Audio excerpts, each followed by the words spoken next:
AI algorithms direct fire teams like board game pieces, towering mobile gun platforms become deities for the communities of soldiers at their feet embedded in trench lines for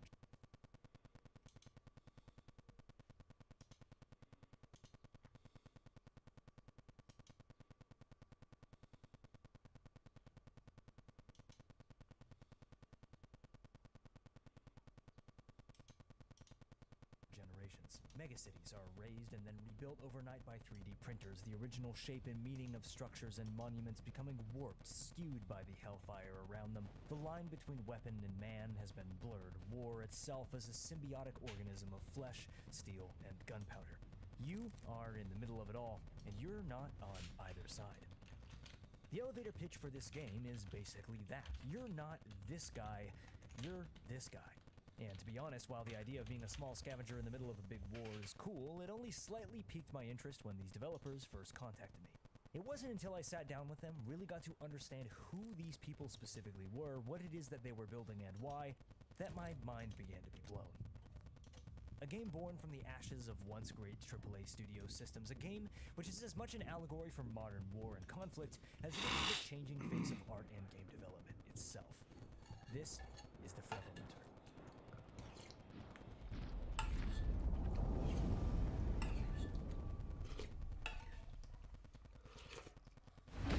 Short foray into content creation, several studios have lived without covering their games, and very few have actually sparked my interest. The same can actually be said for my first contact with Fundog Studios. What the hell? I responded to the email anyway, mostly out of curiosity, rather than the usual interest in a brand integration or a, hey, please check out our game. Fundog simply said that their CEO wanted to chat with me, to consult. It's a somewhat odd request, so I followed up. Sitting down for that conversation might be one of the most important decisions that I've made in my short career in this space. The first interaction that I had with CEO Miles Williams proved why this studio was different. I noticed some visual similarities between the Forever Winter's initial trailer and a stop-motion film by the name of Mad God, directed by Phil Tippett, animation genius behind Star Wars and some other classics. It's a verifiable hellscape, grotesque, oozing texture, and for the most part, people outside niche film and animation circles have never heard of it. Initially chatting with Miles about the game's visual style, I had forgotten this film's name. I was saying how the game had a bit of this and that. It reminds me of this animated movie. I forget the director, I said. Miles cuts in, oh yeah, dude, Phil Tippett, Mad God.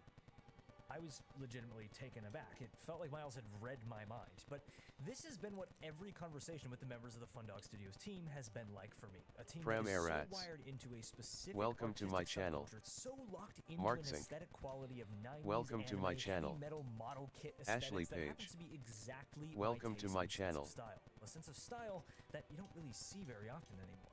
This little anecdote is perfectly emblematic of the exact reason why this studio exists, why this game is being made at all, and why that matters. You ever have one of those weeks where every day feels like a Monday? To understand this team, you need to understand an impossibility in games development over the last 20 or so years.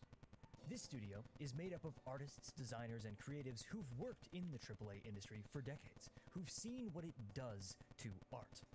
You ever notice how the concept art for characters in a game looks so much better than the final version? Or perhaps the best designs are just cut away entirely? Do you ever see a case where an artist or designer's original work was blatantly plagiarized by a larger company?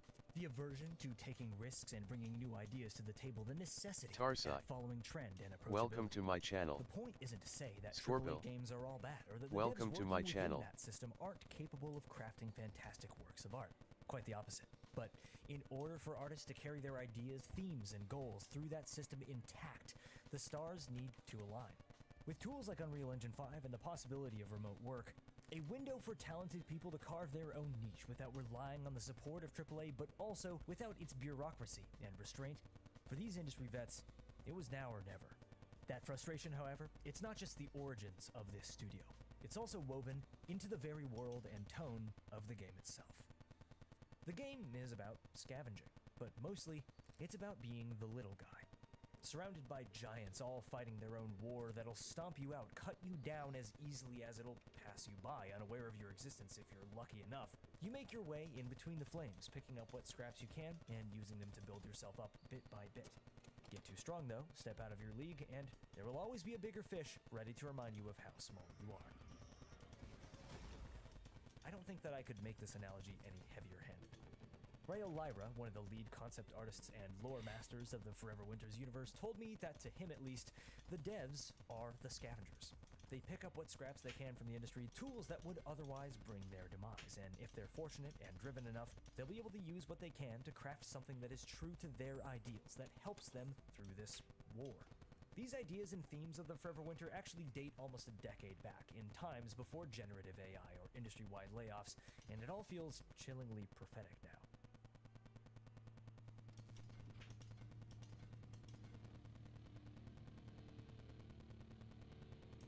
Equally prophetic, however, are the larger themes the world of the Forever Winter deals with. In our first meeting, Miles pulled up his little lore and concept art file, and an image popped up. So yeah, some of this stuff is a little not safe for work, he says, almost embarrassed, as I'm greeted with a main battle tank covered in a neat layer of stripped and bound corpses. It's not clear if they're here for intimidation, for ballistic protection, or for field rations, or a grotesque combination of the three. Yeah, that's the vibe that this game has. Forever Winter is about war, but in a way that is far more nuanced than the average first or third person shooter. Miles gave me the analogy that if Gears of War was a real scenario, if you were actually there, it wouldn't be an action-adventure game. It'd be horror. I call this game an anti-shooter because of its mechanics, which I will come back to later, but also because of its themes and design. It's invariably anti-war media, investigating the logical progression of mechanized armed conflict. A future where war has become religion, where a gun becomes a monument, where machines of war are icons to be prayed to. Forever Winter says, yeah, keep it up, world, this is where we're going. This game is set on a future Earth. In early iterations of the game, Fundog were much more literal with their imagery, hitting very close to home with their references to real conflict, in order to touch on increasingly dark subject matter while also telling their own story, which felt both respectful and allowed creative freedom. Concept artists such as Rayo Lyra felt that stylization was the key direction to take. In the same way that a fable tells a universal story through simplistic and approachable presentation, the Forever Winter's visual style makes clear references to recognizable imagery, warped through a neo-mythology of the game's setting and conflict, similarly to how 2003's The Second Renaissance repeatedly uses strong, grounded imagery to tell a science fiction story that has very real implications. Buildings and statues warping like data-mosh visual artifacts after years of 3D printing bots having forgotten their original shape. Prayers and dedications etched onto the body armor of mech units, graveyards forming canyons and valleys as thousands of bodies, weapons, and refuse pile around the trenches. Flamethrower units wear spacesuits, relics of a lost civilization, once beacons of hope for a future in the stars, now simply coveted for the flame-retardant properties of their material. One of the things that draws me into Forever Winter's world is that despite being a game about scavs wearing gigantic backpacks dodging cyborgs dropped from stealth bombers, the story, tone, and world feels creepily, unsettlingly real. The analogies about humanity being wired for adoration of idols, about how algorithms and artificial intelligences are becoming figures of worship, defining one's worldview, who they hate, fight, or love. It's all incredibly serious subject matter told through the lens of a cool mech game. So why place so much attention on the lore, meta-references, and philosophy rather than just breaking down the game's mechanics? Honestly, because it's so interesting to me that it'll receive its entire own video, breaking down my own gameplay, my experiences, and the details of the complex AI systems the game brings forward. But more importantly, because this level of world building with subject matter, imagery, and philosophy flowing straight out of the minds of the artists, this is the level of soul and depth that I've been seeking in my little niche of interest for so many years. And it feels like a moment in art and gaming that hasn't happened in a long, long time. That depth behind the art is exactly the aspect of gaming that I always loved the most when I was younger. Why I used to browse concept art forums and spend hours reading the transcripts of NPC dialogue. This isn't all to say, however, that the Forever Winter's lore masks a simple, dumb co-op shooter. The world and tone of the game was developed right alongside the gameplay, a style of gameplay that I've always wanted, but never really seen attempted. Azamramayu. Welcome to my channel.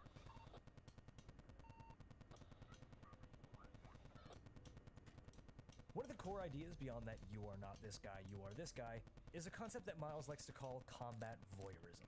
Essentially, it's what it sounds like. You're not the center of these battles, you're always on the periphery. As you move around the battlefield, certain silhouettes will pop up, and as you play, you'll gather more understanding of what they mean.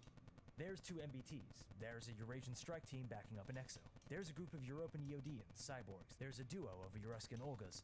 There's drones coming from behind me, and UAVs in front of me, and oh Jesus Christ, what is that? Anticipating how units will move, track, and engage each other, and how you can scoop up the scraps of the battle stealthily, that's the core of what this game is about, and it leads to some really interesting moments. The movement, looting, and shooting is super simple. The loop is entirely based around emergence, player choice, and tactics, a smash between roguelike, RTS, and third-person shooter stealth gameplay. The world exists despite you rather than for you, and how you navigate it will change with every mission, every combination of scenarios that the game rolls for you. More specific ground-level mechanics like threat rating, aggro pacing, weight class, the pathing, and AI director. You won't understand any of what I just said, but you will soon again in the next video. But suffice it to say this, the Forever Winter is basically a large-scale battle simulator where you're stuck right on the ground in the middle of it. The world will react to you, but these armies are here to mess each other up first, and you're also there. One of the key original inspirations for the game, besides the Animatrix and 90s mecha anime of course, was the opening to Terminator 2, the massive mechanized war where humans skitter around like rats in a maze below ground, massively outmatched by the horrors above them, taking whatever tiny chances they can to strike back. The other analogy of the gameplay loop, the one that I actually find the most accurate, is the legendary long take near the end of Alfonso Cuarón's Children of Men. Rebels and UK military clash in a slum, and the hero has to get to an objective while dodging the bullets and avoiding either side, viewing him as the target. This isn't to say that you can't fight in this game. You can, and you're gonna have to. But the armies as a whole won't perceive you as a legitimate threat unless you give them a reason to. As for how that's decided, it isn't straightforward. And again, you're gonna get sick of hearing me say this. Just subscribe and wait for that full breakdown. That's a lot of conceptual high-level discussion that I just threw at you, but I've actually played this game for like a month or so now. So what is it really like? Back at the beginning, I mentioned how Fundog contacted me with the interest that I consult for them. I'm not gonna lie, at first I didn't really understand what this meant or why FDS would care about my opinion. But with thousands of hours not only playing extraction and tactical shooters, but analyzing them from a game design perspective, I'm able to provide input on the game's feel, how it plays from a gamer's or consumer's perspective, while articulating my reactions in ways that are intelligent enough that they can actually help the dev team build a better game. I've been playing the game and giving lists of feedback on and off over the last couple months. You see that one right there? Should I shoot him? Dude, let's see, man. Yeah. Oh. First off, there are many gameplay elements of the Forever Winter that are super unfinished, and to be honest, I've never played a game in such a mid-development state. The game is, of course, gorgeous. The interesting result of a team of concept artists having direct creative control over a game is AAA quality visual design, right alongside utterly work-in-progress core systems. Despite some extreme jank in the controls and movement, the emergence created by the AI systems is completely evident. Without giving too much detail away, I was immediately struck by how much the world seemed to not revolve around the player, in a way that goes against everything that shooters have always taught me to expect. A ground unit will charge straight at me and I'll take cover expecting the worst. They'll open up with a barrage of fire only for me to turn and realize that they were targeting another unit behind me that I hadn't noticed the whole time. I'll take out a lingering sniper team on the edge of a battle, and a fire team will come and investigate the sound, but I then simply move around the corner, and there's zero way that the investigators will instantly know where I was or even how the snipers died, unless there was an UAV overhead that was scouting my position. One of the most memorable moments was when I first played. A T90 was blocking our path to extract, and I couldn't see any way around it. Just gotta wait for him to be distracted, and we book it, Miles says to me. A group of heavily armed troops appears from our left, and I think we're done for. But then they start opening fire, and the MBT's machine gun lights up as something that we can't see engages the tank from afar. We crouch just feet behind the T90 and its supporting fire team and slink away into the fog, with the firefight continuing behind us. At every point in that encounter, I was expecting the tanks and AI to simply magically notice us when we got close enough, as every third-person action game has taught me to expect. But that's where this game is different. In between the jankiness of getting stuck on collisions, frames dropping, enemies glitching out and flying into the air, these emergent moments happen literally all the time when I'm playing, and there are too many examples to list in this video without spoiling mechanics. But suffice it to say that when the game's working as intended, it feels like that Children of Men scene all the way through. I'm not being paid by Fundog Studios for this playtesting and feedback, nor am I being contracted to continue helping them with development in any way. Which maybe means that I'm being robbed financially, but what I hope it actually means is that you, the viewer and gaming fan, fan can't actually trust my opinion when I talk about this game. I must Part of wait the a reason that they've moment. allowed me access to their main development build is, of course, for giving feedback, but because they're proud enough of the systems that they're building that they're confident in letting me check them out, however unfinished some aspects might be. I must Miles wait a always moment. compares me to a combat journalist for the Forever Winter, the Evan Wright to the first recon Marines in Generation K. But to be honest, I'm no journalist, and I think I'm actually quite a bit more opinionated than Wright ever was. I used to want to be a concept artist. I must myself. wait a Seeing the moment. industry going in I'm a low direction on with Fonda spirit. killed a lot of that passion for me. And corresponding with a team of people made up of some of the literal artists whose work inspired me when I was younger, that's been a pretty fascinating and I do not honestly have enough emotional spirit. experience, and it's totally revitalized my hope. for I'm the not future of ready games. yet. The Fundog Creative Team's ultimate goal is to craft a world that is so specifically uniquely itself that no amount of future intervention could ever be able to kill the original vision. Artists, designers, must and wait a creatives in moment. large industries always need pour more their heart and spirit. soul into a project, and more often than we realize, their creations are yanked away from them to appease a larger system, and they fail. When the driving goal for development becomes risk mitigation, the soul of the project dies. A lack of outside funding and I need support time that to AAA do provides that. might mean a less universally recognized product, one which may not tick all the boxes in the way that a big game can. But it'll also mean that the idea being worked towards is true in a way that approachable mass media rarely gets the chance to be. Fundog attempts to I set an need more example for time. indie dev studios that making something original and different might be less popular, it might be less polished, but by taking bigger risks, by being more specific, by having more heart, it has the potential to hit deeper for those core fans than a I must game wait made a for moment. everyone could. Miles originally told me that the game was for the homies. And while I realize that he said this meaning his artist friends, industry colleagues, and coworkers over the last decades, I'm not ready I feel like, yet. fortuitously, I also sort of fall into this category. The Forever Winter is a game of passion, a game that would never get made in the AAA system. And these devs now get to take risks that they've never been allowed to take. They're not 100% certain that everything will work, and that's actually the beauty of it. I They must get to wait a try. moment. Ryle Lyra told me, if we're gonna fail, at least we'll fail together. But in many ways, in creating a living, playable art book and crafting I must a world wait a that is moment. unique and steadfast in its tone and message, they've already succeeded. With all the chaos and uncertainty of today, seeing a piece of art like this come to fruition, I'm gives not me ready confidence yet. that gaming might have a brighter future than the world the Forever Winter foresees. I guess I'm just happy to come along for that ride. I'm Riley. I like to I talk need about more things that I think are time. cool. Subscribe for more like this, and I'll catch you soon. Thanks for watching.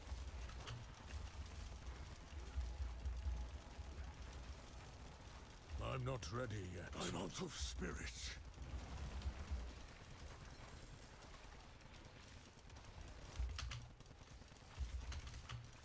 I must wait a moment.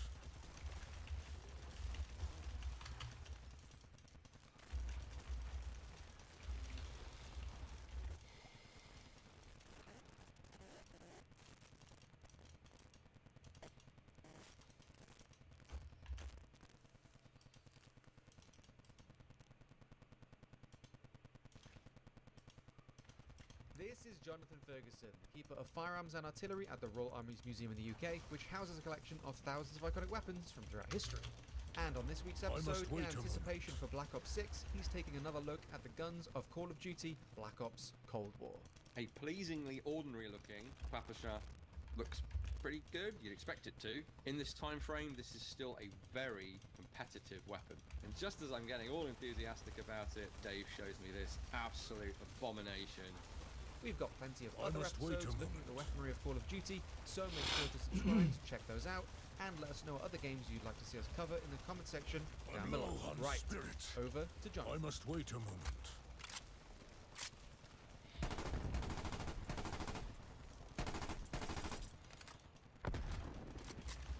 We're out the gates with a weird one, and I will admit, I I have must to wait a remind moment. myself of this one. Obviously, we have a 5.45mm AK magazine, so AK-74 magazine.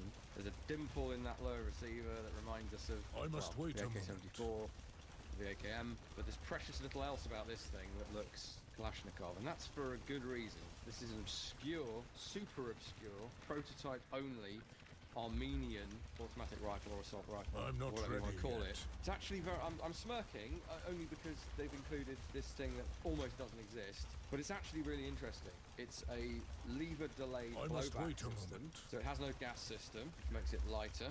It's shorter, as it were, in terms of height. It's quite a short, compact weapon as well. But as it is, it came in I'm not ready 1997, I think, in its finished form, well after pre-existing things had dominated the market, so it wasn't going to go anywhere. I think that's too I'm late not for the, ready well, in yet. fact, I'm sure that's too late for the time frame of this game, so it shouldn't be in the game. A, because I've only seen one that definitely exists, and because it's too late. But it does look the part, must wait a and it moment. gives you that kind of AK feel, but it's something very different. Is this modified? This is modified, yeah. I had to include some tape on a grip for you. I I was must about wait to a say, moment. as we all I know, need more wrapping some spirit. tape around a grip radically changes the handling characteristics of any firearm. That looks to have the auto eject system. So I'm going not back, ready this would- yet. well, I think in period this would be an arm cell striker. It's changed manufacturers, it's changed names multiple times. Maybe not the best design ever, but it's very 80s. Very 80s I'm not action ready movie yet. specifically, so I have no problem at all with it being in the game. I'm not sure about the rail and the iron sights being on the rail.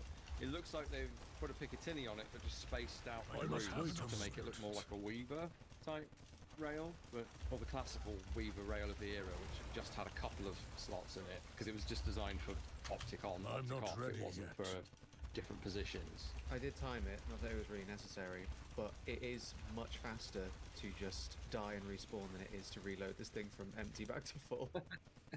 Remember, dying and respawning is quicker than reloading. Life is cheap I must in the wait world a of Call of moment. Duty.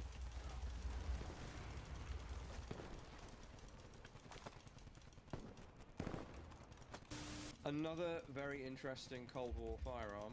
So this looks like some sort of unholy union twixt FAL and, well, I don't know, I guess it looks like an alternate universe FNC or maybe a CAL, CAL. A 5.56 I'm not ready yet. FAL lookalike is what I'm getting at. However, it's not an FAL or a CAL, and it isn't really an FNC either. It's its own thing. It's essentially a 5.56 FAL style AK.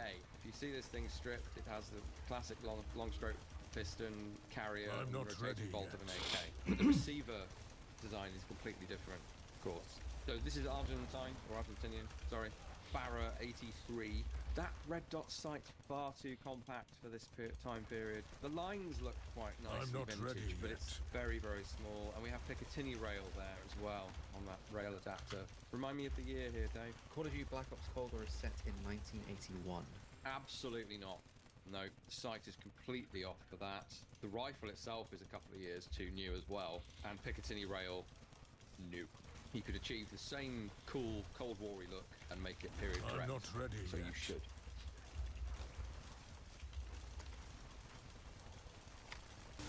Another obscure firearm, the Lapper SM I'm not Modello ready yet. Tress. So as much as I'm rolling my eyes when I see anything but a tube scope being put on one of these guns in a early 80s time frame, this thing here I must wait a is very moment. reminiscent of the Elbit Falcon series, which we haven't got unfortunately, but that big sight protector hoop lens holder thing on the front, fairly big I and must chunky wait a moment. form factor. It's not a precise match by any means, but it's very similar to those. Early 90s though, so we're at least 10 years out of date for that thing. I'm not aware of a reflex sight I'm not ready that's yet. anything like as compact as that in the early 80s.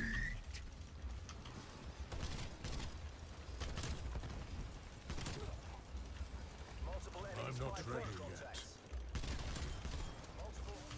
Yes, the weird G11 that is not much like a G11.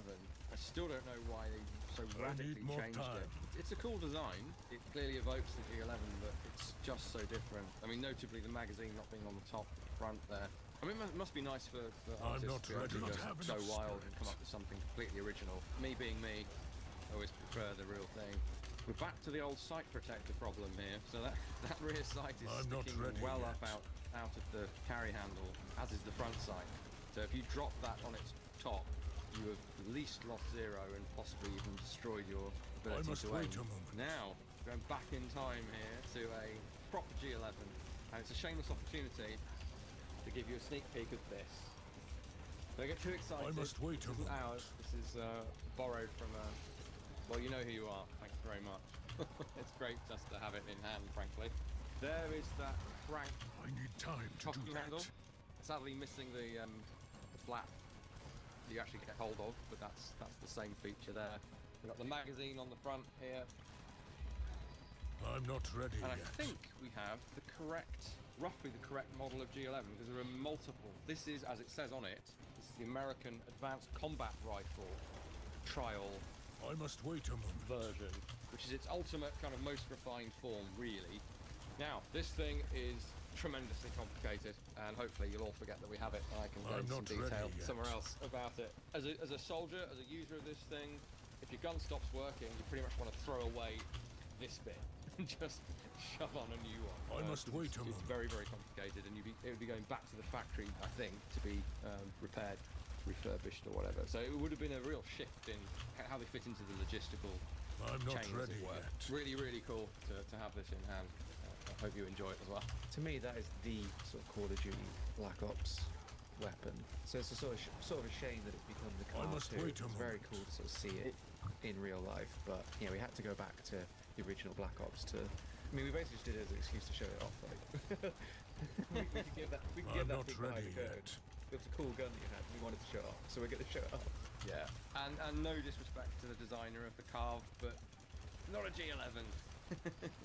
I must wait a moment.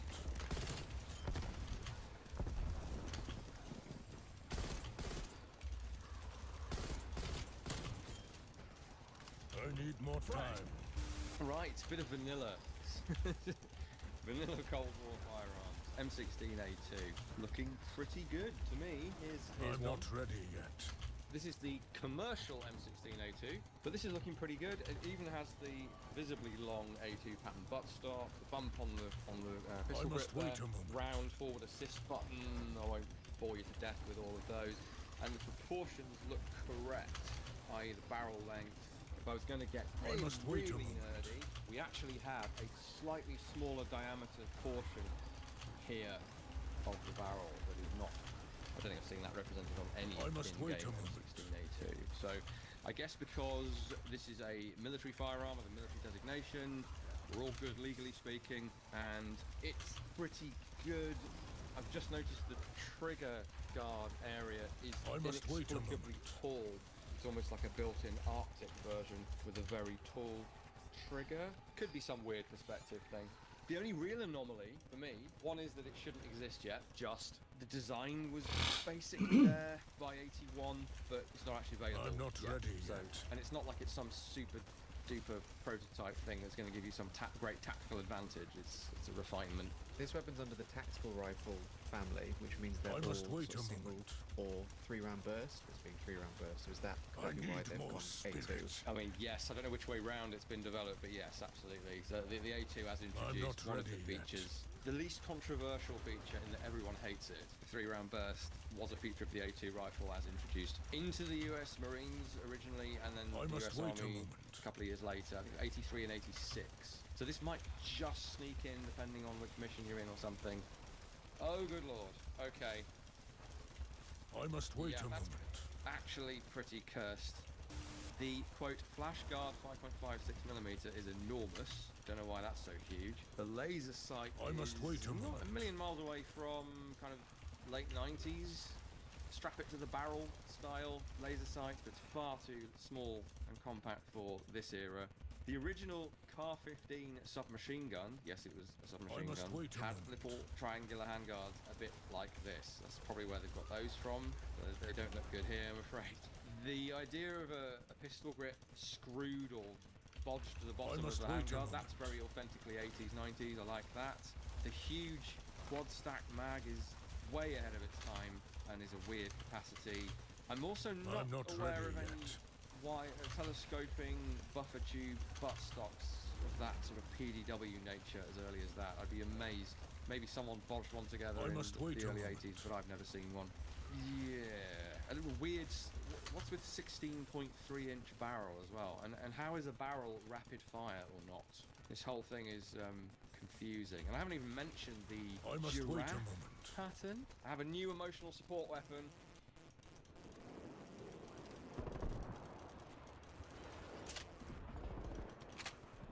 Yet another weird gun, very reminiscent of I'm the not Soviet ready yet. Cosmonaut TP-82 survival gun pistol thing.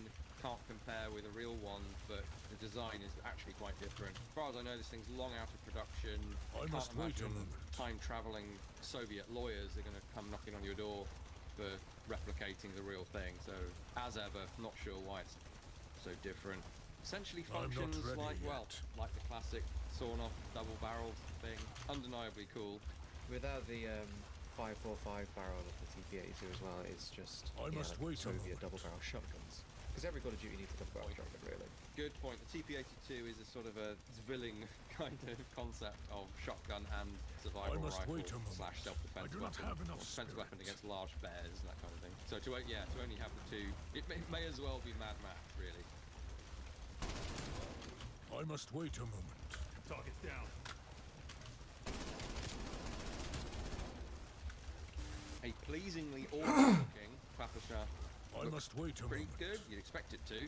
Plenty of available reference material and pre-existing versions in other COD games. Now, of all of the retro firearms to put in, well, retro I'm not by ready the yet. early 1980s to put in a game of this nature, I think this is one of the more appropriate because these things are still showing up in the Iraq War.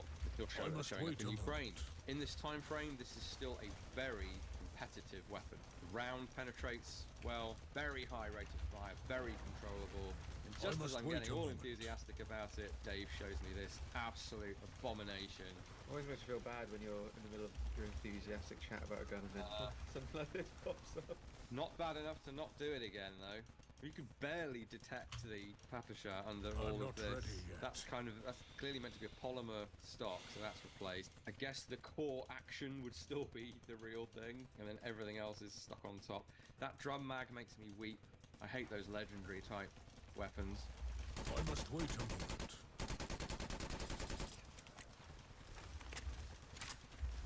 Why is it green?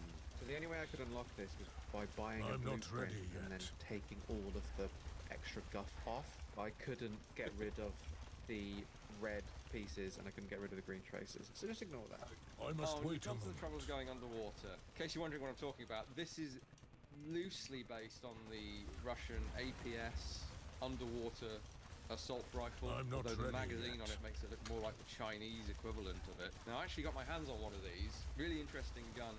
It's essentially just sheet metal construction, big old I'm spring. not ready Can be yet. shot out of water, just not massively effectively because the projectiles are great big needle-like darty things, but they're loaded into a conventional cartridge case, so they're I must kind of wait a weird. moment. And they're designed to travel through water without not have enough immediately spirit. tumbling or fragmenting. This is what you need to actually hit anyone beyond about 2 meters must wait a moment. through water. And in a pinch, you could shoot it above water, but realistically, you're supposed to switch to a different weapon. Did you notice any different behavior between underwater and above water? It looks wildly inaccurate. I'm not ready No, I yet. think you can fire any weapon underwater in Cold War, so I think it was just the setting of the development of the weapon that made it a weapon for the game. And there's very little water on the maps of the game.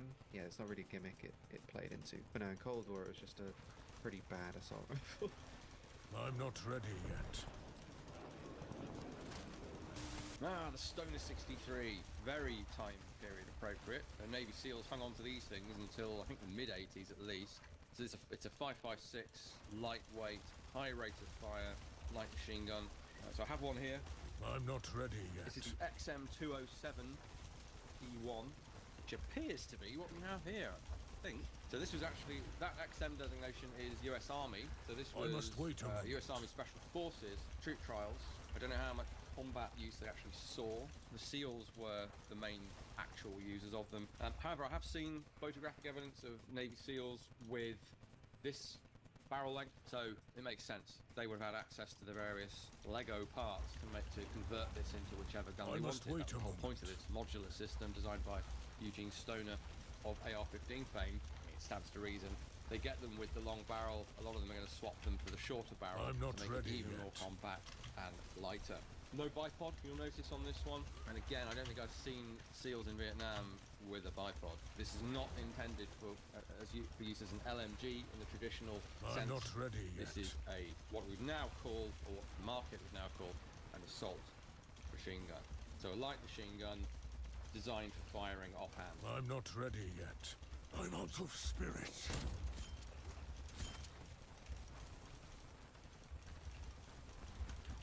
Right, so I think it's got a different manufacturer now, but I know it's I'm the not Dunoo ready yet. NTW-20 South African 20mm bullpup bolt-action anti-material rifle, pretty much as you see here. Firing it from the shoulder is a bit of a stretch. It's very stable on target there. If it is possible to fire this thing from the shoulder, you'd probably do it once. This thing isn't in existence till 1998, so it's way out.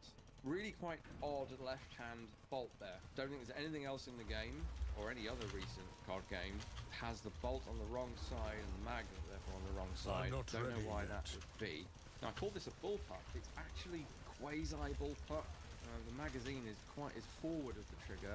The face of the bolt is I must wait a behind moment. the trigger, but not substantially behind the grip. So, by my own definition, it's not actually a bullpup. But it's it's a good test case of what is and what isn't. It's certainly a more compact design. I must kind of wait has a to be when moment. you're dealing with a 20mm cannon round. Enemy destroyed. I must wait a moment. Enemy spy plane inbound. RPD, period appropriate, not, I don't think, for actual Soviet army use. They've binned it must off wait in a favour of the moment. RPK by this point, and the PKM. I have one here. This is a first pattern Soviet RPD in really nice condition. Very nicely made, I'm actually. not ready nice yet. blue finish. Overall, I think this is fine. The disintegrating links spitting out the right-hand side are wrong, though. This is what they should look like. I must wait a Standard. moment. Soviet style non-disintegrating links which just come out the side of the gun and you collect them in a pile I must wait a and moment. reinsert rounds and use them again. You can see there that this is in fact a short 7.62 by 39 AK SKS round in a belt fed. I must wait a spirit. moment. Point really of the RPD lacks the long range punch, as it were, and precision of the PKM. It's reasonably light I'm for a not machine ready gun, yet. but the PKM isn't much heavier and is much more capable. This thing is kind of obsolete by this point, but they were still around. They're still around today. You know, these things are very robust. You probably come across them still in use today. They use a very readily available round. I don't have any problem with it being in the game. It's one of the least problematic guns in the game, actually. Targeting detected. I'm not ready yet. Thanks for watching, guys. Those were guns of Call of Duty Black Ops Cold War. Complicated time.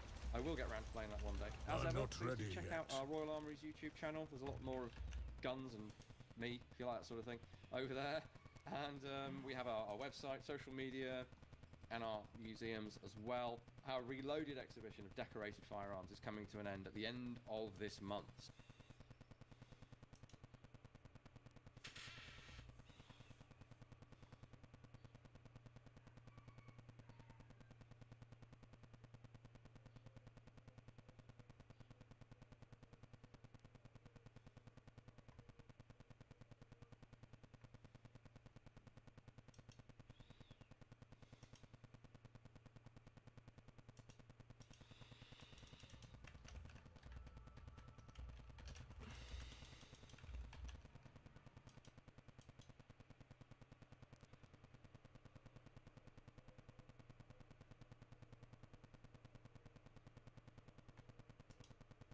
Do absolutely nothing except sit at the back of a base and hope they don't get murdered. The trade-off is that the merchant skill and charisma reduce the cost of everything. You can play almost any race of merchant. I just have so many spellcasters to cover that I needed a place to put this. I love the smell Merchant's Guild! Yay! Dwarves are the ideal race for turtling. Their engineers count as 2 workers each time they occupy a mine, and they have a rush mechanic that revolves around excess drinking. Do you like gambling? Do you like griefing yourself? Yes! Because I'm a playing a kick shaman streamer. is the ultimate I'm gamble not core ready experience. Remember, 99% quit before they win He big. And the knows, higher he knows. your skill in chaos magic, the higher the roll in both directions. So I you must either wait a double your moment. stats or reduce your army's Dwarf HP to 1 and supremacy! rage quit the game. There is no in between. Either I win or I kill myself. However, you can't go lower than 1, so if you morph the speed of dwarf I'm not berserkers ready or yet. siege equipment, you have nothing to lose and everything to gain. The most important feature of playing dwarves is that they have the best towers in the game and benefit twice as much from garrison troops. And now, I'm not thanks to the ready power of yet. RNG, they've become automatic machine guns that cut down entire armies. It's not the quickest strategy, but it's the only one that turns this game into a tower defense. Burn the forest. I must wait Strip a the moment. land. Alternatively, you can do pretty much the same with Dark Dwarves. They're more siege-focused than their counterparts and replace their armies with golems. Because their basic builder can Fucking instantly repair for bunkers, free, man. your towers are practically invincible. And in the event they do actually go down, you occupy them with suicide bombers that kill whoever's responsible. A Rune Master lets you build quicker and absolutely nothing else. Rune magic might actually be I'm worse not than ready ice. yet. Nobody expects the Ethereal Inquisition. Knights are a cavalry-centric Nice race reference. that's very beginner-friendly. Knight Lords are goofy because they give you global morale, which makes I'm every not unit ready attack yet. faster and increases your That sounds population count. OP. I didn't know that last part, which is actually very important for summoners. Buildings are your main source of pop cap, but in some missions, you can't build. So I it's must worth wait a having a moment. few points in leadership, because otherwise, you might not be able to summon anything. After teching up to level 5, every race can produce their Titan. These are incredibly powerful units that I can't be must wait a replaced. moment. And the only thing comparable to their power is another Titan. After sinking 30 levels into healing magic, a healer can cast Resurrection at level 3. Normally, this Oh, revives your no. dead units. I'm At not level 3, ready this yet. revives everything, including the enemy and their Titan, under your direct control.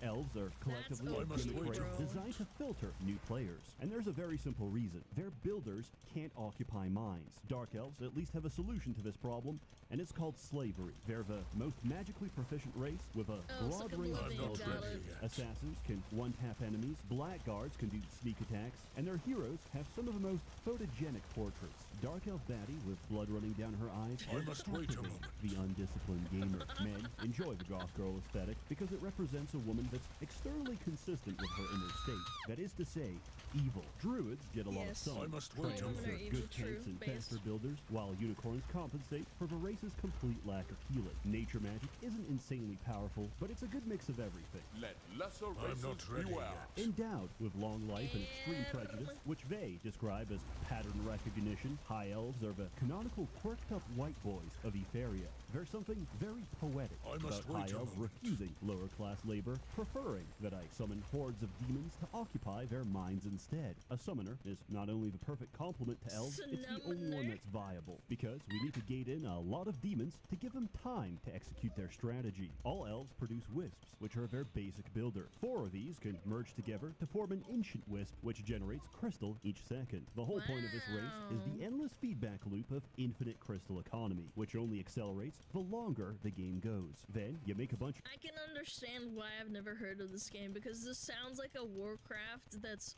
more complicated and more in-depth. It would probably was really hard I'm to not pick up ready without a yet. guide at all.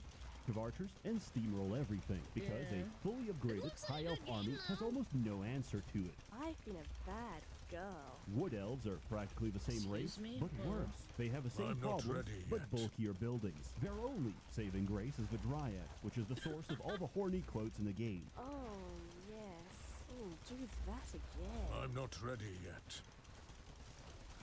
Yeah, maybe a little bit more lewd. It's a Warcraft 3, but more lewd. Do you know how many kids beat off to that? I'm not ready yet. They'd be like, oh my god, oh yeah.